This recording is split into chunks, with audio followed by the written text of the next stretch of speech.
स्त्री का, नारी का आदर, सम्मान होता है। शिव महापुराण की कथा कहती है उस घर से लक्ष्मी कभी रूठ कर नहीं जाती है, वहां लक्ष्मी सदा निवास करती है।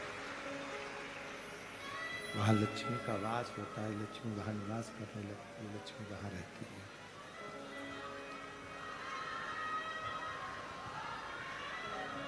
वहां लक्ष्मी का निवास है, वहां लक्ष्मी निवास करती है।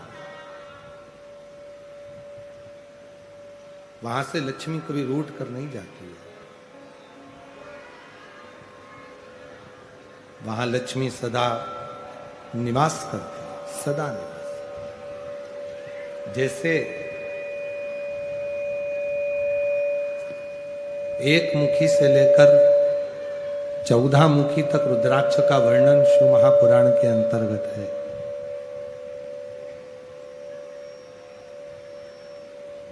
एक मुखी से लेकर 14 मुखी तक रुद्राक्ष का महत्व शिव महापुराण में कहा गया और एक मुखी से लेकर 21 मुखी तक रुद्राक्ष का वर्णन स्कंद पुराण में किया गया।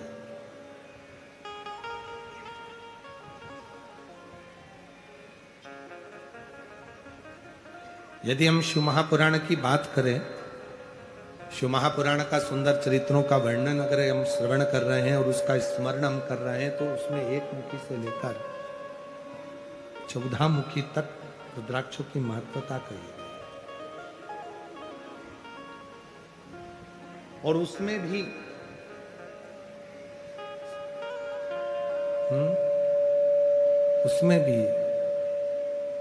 भैया ये पंडाल में आवाज बढ़ाओ ना, पंडाल के लोगों को आवाज नहीं आ रही है। पंडाल में आवाज बढ़ाइए। है रुपेश, पंडाल में आवाज बढ़ा।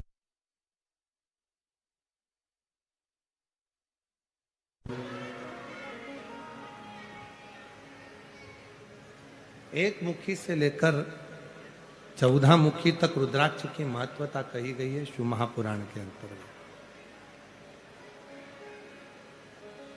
और एक मुखी से लेकर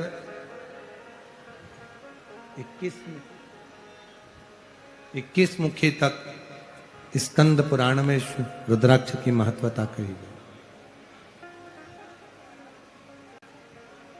और दोनों का महत्व वर्णन किया गया। उसमें 5 मुखी रुद्राक्ष, 7 मुखी रुद्राक्ष एक ऐसे रुद्राक्ष है जिन रुद्राक्ष को मात्र 5 मुखी और 7 मुखी रुद्राक्ष को मात्र आप जब अपने तन पर धारण कर लेते हो तो कोई बड़ा रोग भी अगर शरीर में लगने वाला होता है तो वो दूर हटना प्रारंभ हो जाता है, शरीर को कष्ट से।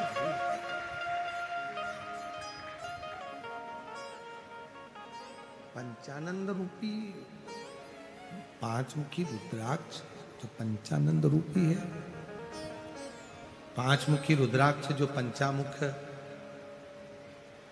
यहां तक स्मरण करिएगा, थोड़ा सा ध्यान दीजिए, थोड़ा स्मरण करिएगा।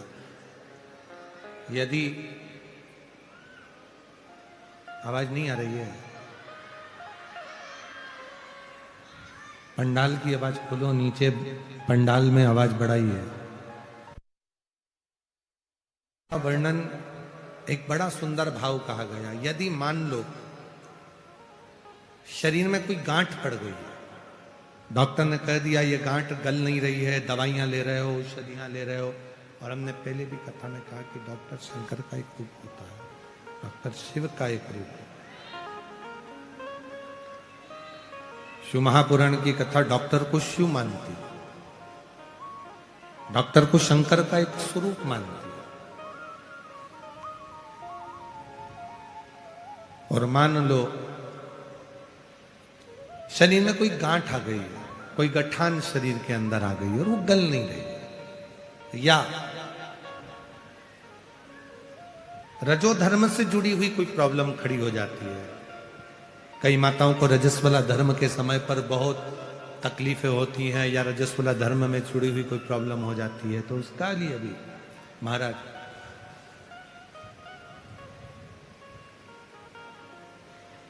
गांठ को गलाने के लिए एक दुर्वा रुद्राक्ष तांबे के कलश में गला दिया जाता है। अगर सीहोर का रुद्राक्ष यदि आपके पास में है तो उसको तांबे के कलश में गलाकर, और उस जल को यदि किसी के शरीर में गांठ है और अगर वो थोड़ा थोड़ा आचमन कर कर रोज 1 चम्मच मात्र प्रतिदिन रोज गलाओ, और 1 चम्मच रोज उस दुर्वा और रुद्राक्ष के जल का यदि वह आचमन करे तो शरीर में जो गांठ होती है वो धीरे धीरे 20 दिन में 22 दिन में गलना प्रारंभ हो जाती है और शरीर की गांठ गलती।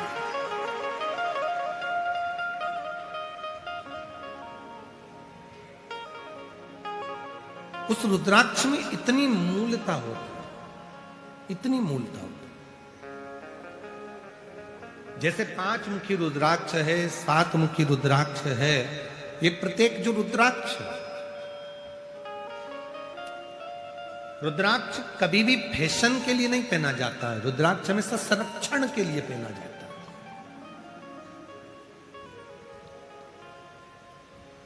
जो लोग विचार करें कि हमने रुद्राक्ष केवल फैशन में पहनना, फैशन के लिए रुद्राक्ष नहीं है,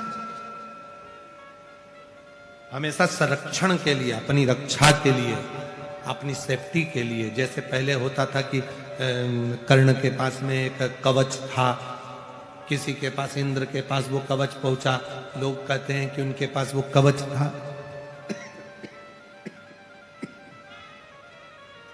शिव महापुराण की कथा कहती है आप इतना तप नहीं कर सकते कि आपके पास कोई कवच आए, आप इतनी साधना नहीं कर सकते कि आपके पास कोई कवच आए। तब भगवान शंकर ने पार्वती जी से कहा कि मेरे नेत्र अश्रु से जो ये रुद्राक्ष का पौधा उत्पन्न हुआ है और इसका जो फल है, अगर किसी मनुष्य के शरीर पर रुद्राक्ष अगर उसके गले में पड़ा हुआ है तो समझ लेना कि शिव उसका कवच बनकर उसके सामने खड़े हैं। एक रुद्राक्ष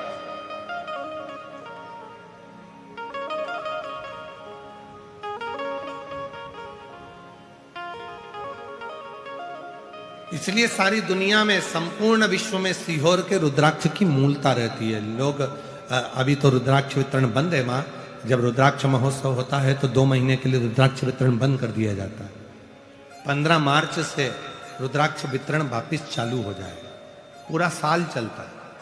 कोई विशेष आयोजन होते हैं, कावड़ यात्रा होती है प्रदोष की, तो उसके 2 दिन पहले बंद होता है, 2 दिन बाद तक बंद रहता है।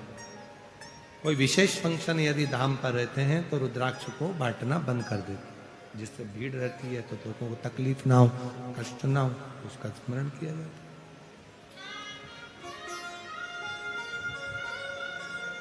एक रुद्राक्ष यदि आप धारण कर रहे हैं तो फैशन से ना करें कि मैंने रुद्राक्ष की माला बनाई है पहनूंगा, आज का फैशन चल रहा है। ना ना ना, रुद्राक्ष बल देता है, रुद्राक्ष ऊर्जा देता है और रुद्राक्ष हमें कवच प्रदान करता है।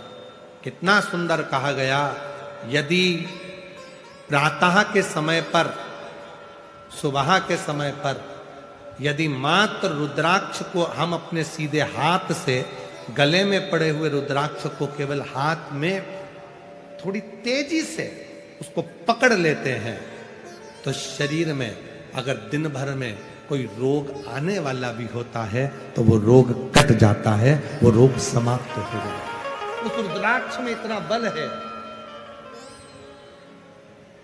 इतना।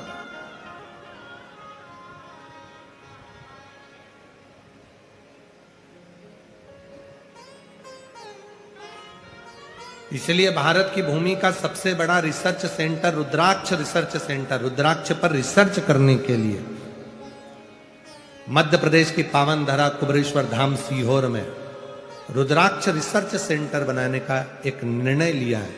और बाबा ने चाहा तो जल्दी से जल्दी वो रुद्राक्ष रिसर्च सेंटर तैयार होगा। उस रुद्राक्ष के फल से BP, sugar, thyroid, cancer, liver, kidney जैसी बीमारियां जो आज के जमाने में लोग रुद्राक्ष को, सीहोर के रुद्राक्ष को पानी में डालते हैं, पीते हैं, किडनी लीवर चालू हो जाता है, कैंसर जैसे रोगों पर उसकी विजय हो रही है। तो उस पर रिसर्च करने के लिए एक रिसर्च सेंटर सीहोर में जल्दी से जल्दी बनेगा।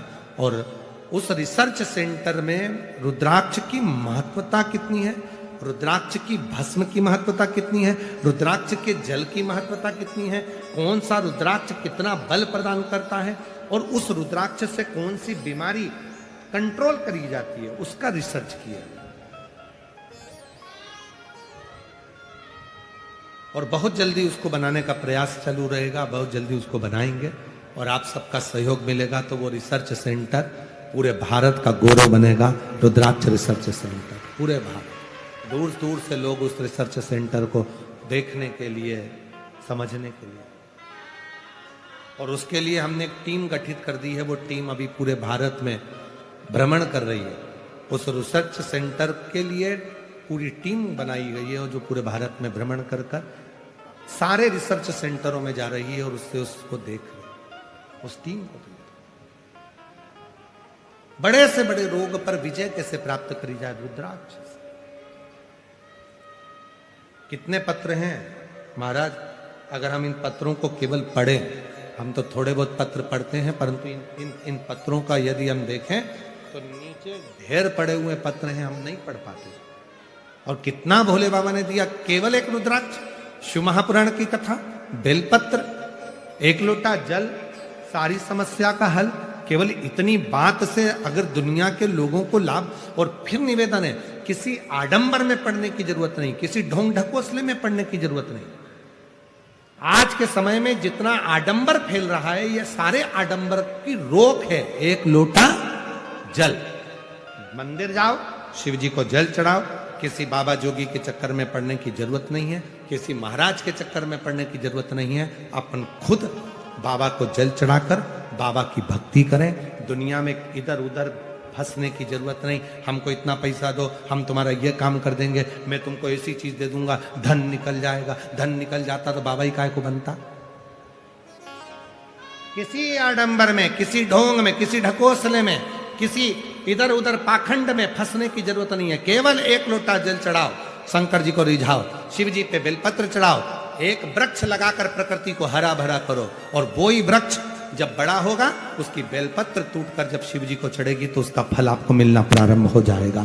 अपने लिए, अपनी अनुकूलता से शिव की साधना करो, शिव की आराधना करो। केवल एक देवाधिदेव महादेव ऐसे हैं जो संपूर्ण जगत को, संपूर्ण विश्व को कल्याण करते। पत्नी का सम्मान करा। कोई एक देवता बता दो जिन्होंने अपने धर्म पत्नी की पूजन कराई हो, अपने बेटे की पूजन कराई हो, अपने गण की पूजन कराई हो, अपने द्वारपाल की पूजन कराई हो, अपने दरवाजे के चौकीदार की पूजन कराई हो। कोई एक देवता बता दो। और कोई एक देवता बता दो जो अपने भक्त की भी पूजन करा देते हैं। वो केवल एक देवाधिदेव महादेव हैं, जो अपनी धर्म पत्नी पार्वती की भी पूजन कराते हैं, जो अपने बेटे गणेश जी की भी पूजन कराते हैं, जो अपने पुत्र श्री कार्तिकेय की भी पूजन कराते हैं, जो अपने भक्त दरवाजे पर खड़े हुए द्वारपाल की भी पूजन करा देते हैं, जो गले में पड़े हुए सांप की भी पूजन करा देते हैं, जो दरवाजे पर बैठे बेल की नंदी की भी पूजन करा देते हैं, धर्म पत्नी के पास रहने वाले शेर की भी पूजन वो करा देते हैं, और अपने पुत्र के पास रहने वाले चूहे की भी पूजन करा देते हैं, और अपने कार्तिकेय के पास रहने वाले मोर की भी पूजन करा देते हैं। केवल एक देवाधिदेव महादेव ऐसे हैं जो मस्तक पे रखे चंद्रमा की भी पूजन करा देते हैं, और मस्तक पे रखी गंगा की भी पूजन करा देते हैं। वो शिव है। और पूरी 33 कोटि देवता में शंकर भगवान ऐसे हैं जो जिनके तन पर चढ़ी हुई राख की भी पूजन करा देते हैं, और भस्म को भी वैभवशाली बना देते हैं। वो शिव है, वो शिव है। चपटी भभूत में है खजाना, वो शिव है। और भगवान शंकर की कथा कहती है, केवल यहीं तक शिव नहीं, जो शंकर भगवान का भजन करता है, शिव का स्मरण करता है, शंकर को अपना मान लेता है, एक लोटा जल चढ़ाना प्रारंभ कर देता है, शिव के मंदिर जाना चालू कर देता है, शिव कथा में जिसका मन लगना प्रारंभ हो जाता है, और जो शंकर का पूर्ण विश्वास के साथ समर्पित हो जाता है, एक दिन ऐसा आता है कि शिव उसको उस मंजिल तक पहुंचा देते हैं कि उसकी भी पूजन कराना प्रारंभ कर दे।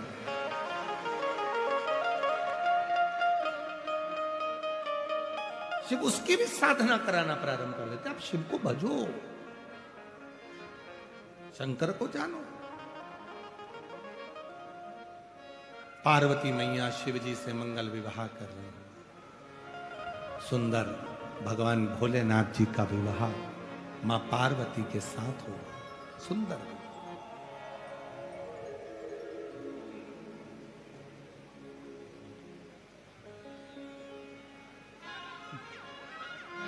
भोजन की तैयारी हो गई।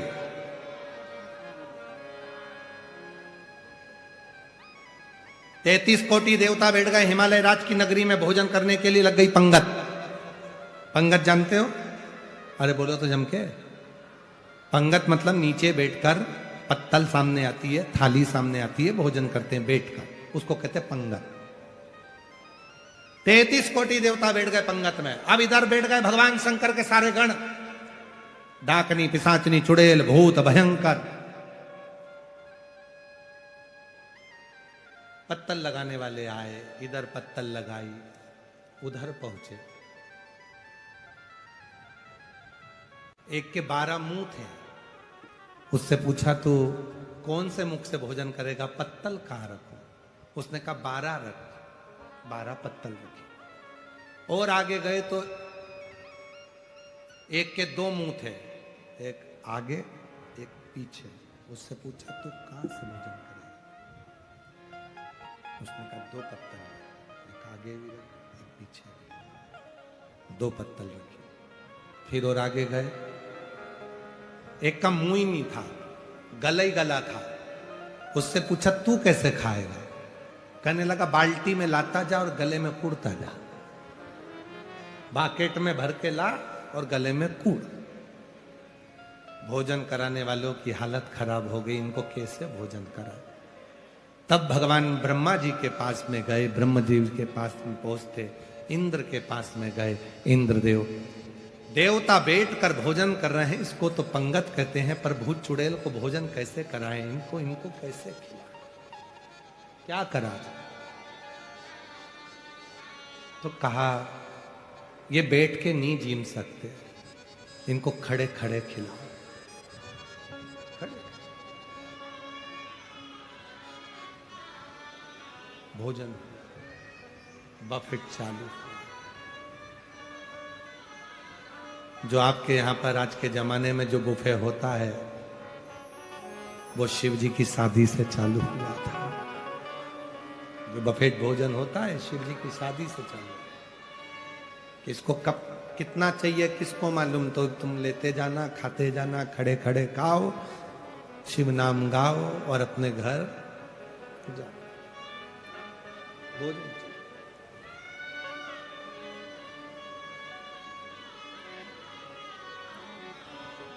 समय आया विदाई का। मां जगत जननी जगदम्बा अम्बा पार्वती मां विदा हो।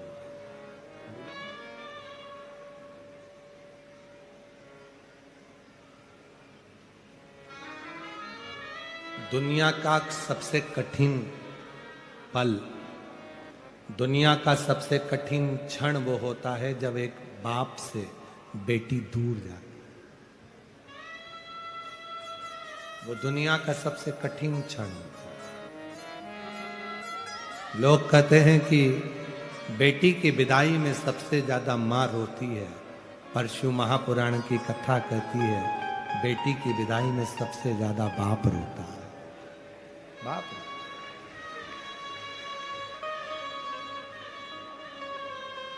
लोग कहते हैं बेटी की विदाई में सबसे ज्यादा मां रोती है, पर शिव महापुराण की कथा कहती है बेटी की विदाई में सबसे ज्यादा बाप रोता है, पिता रोता है। हिमालय राज पर्वत है, पत्थर है, और पर्वत के भी नेत्र से